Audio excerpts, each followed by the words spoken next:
Let's be real, for pretty much all of history, space has been the final frontier, right? But it's been accessible only to governments and, a few mega corporations. Basically, an exclusive club with an absolutely insane price of admission. But what if all of that was about to change? What if we, you and me, could build our own satellite networks owned and operated by the people, for the people? Okay, let's get into this, because the sky is literally being rewritten as we speak.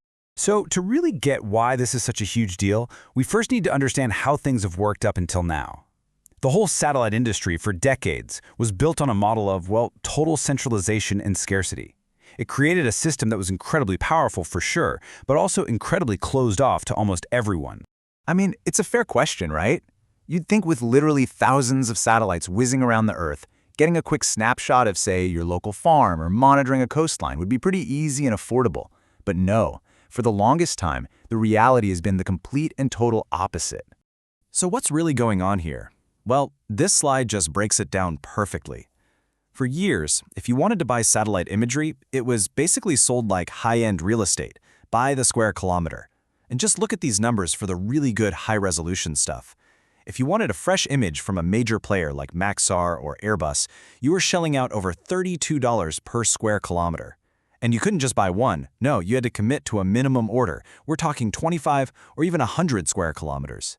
That means you're spending close to $1,000 or maybe even over $3,000 for a single picture. It's just wild. So the bottom line is, this whole system was basically a private club. It wasn't just that the prices were high, they were often totally opaque, hidden behind some request a quote button on a website. The huge minimum orders, the mind-numbingly complex legal contracts, it was all designed to keep power in the hands of a few giant players. And what did that do? Well, it locked out countless startups, environmental researchers, small farmers, and innovators, all the people who could have used that data to solve some really big problems. But what if I told you that entire top-down paradigm is getting completely blown up by a powerful new idea? A model that takes that centralized control and just flips it on its head. It's called DePIN.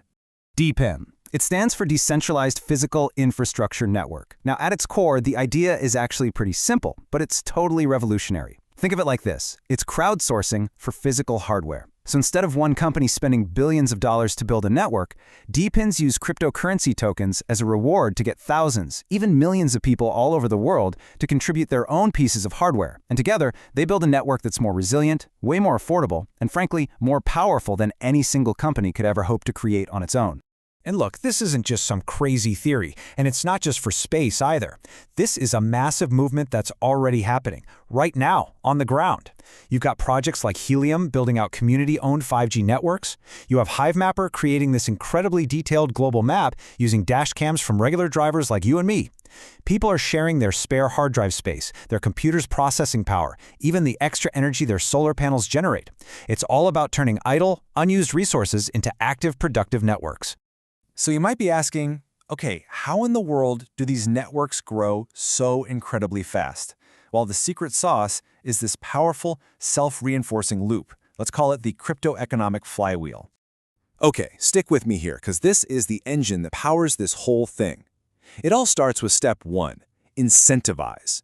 The network says, hey, if you contribute some hardware, like say setting up a small satellite ground station on your roof, we'll give you our crypto token as a reward. Simple enough. That leads directly to step 2, build. All these people, attracted by the rewards, start setting up hardware, and boom, the network's physical coverage and capacity just explodes. Then comes step 3, attract users. Now you have this robust, global network that was built for a fraction of the traditional cost. And that brings in real customers who are willing to pay for the service. Which takes us to the final crucial step, 4, drive value. The money from those customers creates real revenue, which gives the token real-world utility and value. And of course, a more valuable token attracts even more people to build out the network. You see it? It's a perfect, virtuous cycle. So, when you take that flywheel model and you point it directly at the old-school, lockdown world of the space industry, well, you start to see how it changes absolutely everything. It gives us a real shot at building a truly people-powered sky. Now that you get the core idea, if this is clicking for you and you're as fascinated by this as I am, you're going to want to see how this all plays out. So just take a quick second to hit that like button, subscribe to Digi-Gold for more deep dives just like this one, and share this explainer with someone who really needs to see it. And seriously, let us know what you think in the comments below. Are you excited? Are you skeptical? We really want to hear from you. And hey, this is not some far-off science fiction dream. This is happening right now.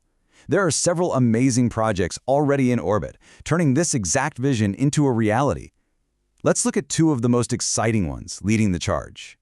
Okay, so on one side, you've got Spacecoin. They are tackling the massive challenge of global internet access. Their mission is unbelievably bold: connect the billions of people who are still completely offline. Then on the other side, you have Chirp. They're focused on a different but equally important problem: connecting that sprawling universe of smart devices we call the Internet of Things, or IoT. So two different missions, but they're both using that same DePIN model to tokenize the sky. So let's zoom in on Spacecoin for a minute. Their goal is, well, it's just incredible. Provide internet access for just $1 or $2 a month. Just let that sink in.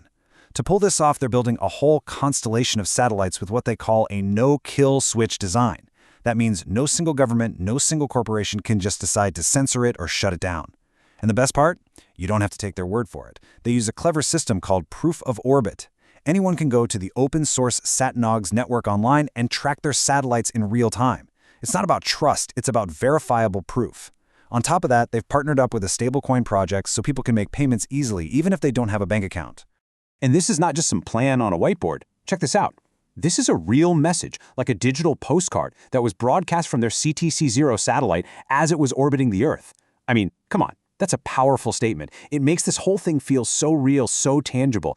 They are literally building this piece by piece right out in the open for everyone to see.